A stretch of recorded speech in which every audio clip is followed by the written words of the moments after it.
বিএনপির ভারপ্রাপ্ত চেয়ারম্যান জনাব তারেক রহমান জিন্দাবাদ। এখন সংক্ষিপ্ত আলোচনা করার জন্য অনুরোধ করছি বিএনপির জাতীয় নির্বাহী কমিটির রংপুর বিভাগীয় সহ সাংগঠনিক সম্পাদক জনাব আব্দুল করিম।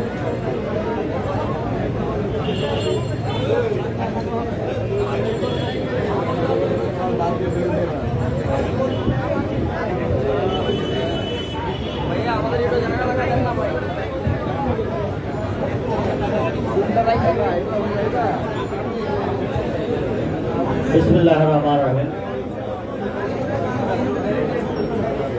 জাতীয়তাবাদী দল বিএনপি সাবেক সাংগঠনিক সম্পাদক, ছাত্র দলের সোনালী ফসল, ছাত্র দলের সাবেক সাধারণ সম্পাদক জননেতা ইলিয়াস আলীর স্মরণে দোয়া মাহফিল।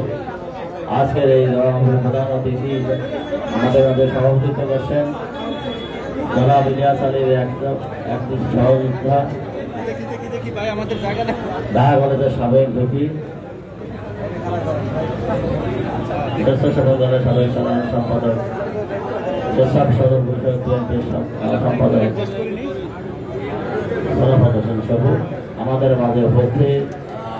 প্রধান অতিথি হিসেবে যিনি উপস্থিত উনি ইলিয়াস পরিষদের সেই দুর্দিনের কাণ্ডারি, আমাদের সকলের শ্রদ্ধা নেতা, বিএনপি সিনিয়র যুগ্ম মহাসচিব, রাষ্ট্রীয় সাবেক অ্যাডভোকেট, ছাত্র দলের সাবেক সভাপতি অ্যাডভোকেট রুহুল কবির রিজভী ভাই, উপস্থিত জনাব ইলিয়াস আলী সহধর্মণী,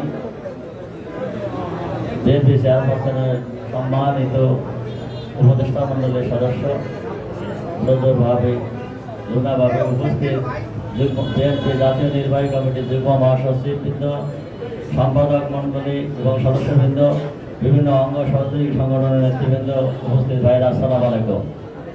ইলিয়াস ভাই ছাত্র জীবনে ঢাকা বিশ্ববিদ্যালয়ে ভর্তি হওয়ার পর যখন ছাত্র রাজনীতি শুরু করেছি তখন থেকে ইলিয়াস ভাইকে পেয়েছি। ছাত্র রাজনীতির শেষ অবধি ইলিয়াস ভাইকে পেয়েছিলাম। বিভিন্ন আন্দোলন সংগ্রাম, হলের সভাপতি ছিলাম ফজলুল, সেই সময় স্মৃতি বিজড়িত বহু ঘটনা। এখানে রিজভী ভাই আছেন, উনি রাজশাহী থেকে এসে ফজলুল হলে প্রথম এসেছিলেন। তখন ইলিয়াস ভাই আমাদের আসলে রাজনীতির এক পর্যায়ে ইলিয়াস গ্রুপকে জাগরিত করে ছাত্র রাজনীতিকে বিকশিত করার জন্য এখানে ভগবান ভাই আছেন।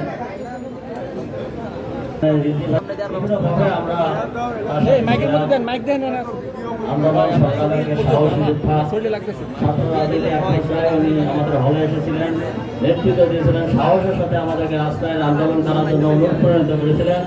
তার অনুপ্রেরণায় 90-তে আমরা একটা স্বাধীনতা শাসক উৎখাত করেছিলাম। আজকে উনি আমাদের মধ্যে নাই। আমরা আল্লাহর কাছে দোয়া করি, আল্লাহ ইলিয়াস ভাইকে আপনি ভালো রাখেন, সুন্দরভাবে তাকে তার পরিবারের ভিতর ফিরে দেবেন। এই সরকারের কাছে আমরা তার সঠিক সন্ধান চাচ্ছি। জালেম সরকার তার গুম করেছিল, কি অবস্থায় রেখেছে, কোথায় রেখেছে তার সঠিক সন্ধান চেয়ে তার সুন্দর কামনা করে তাকে যেন আল্লাহ সুন্দর রাখেন, যেখানে রাখেন সেখানে যেন তাকে সুন্দর ভালো রাখেন, এই আশা প্রত্যাশা করতে দেওয়া আল্লাহর কাছে দোয়া করে আমি আমার বক্তব্য শেষ করি। খোদা হাফেজ। শহীদ আমার খালেদা জিয়া জিন্দাবাদ।